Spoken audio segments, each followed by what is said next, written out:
Thank you so much. მასაები კენიისა და ტანზანიის ერთ-ერთი ყველაზე ცნობადი და უნიკალური ტომია. ეს ტომი ცოცხალი მუზეუმებითა, მათთან ურთიერთობა იგივეა, რაც ისტორიასთან შეხება.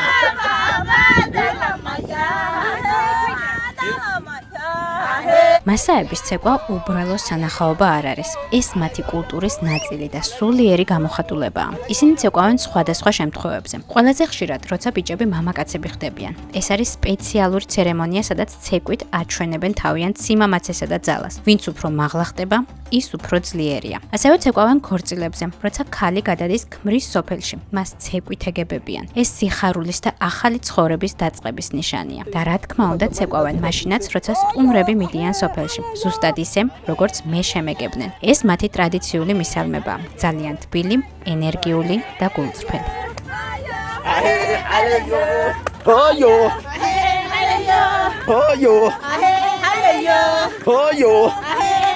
აჰო, არ დამავიწყდეს. ასევე ცეკვავდნენ ძველადაც, ლომის მოკვლის შემდეგ გამარჯვების აღსანიშნავად.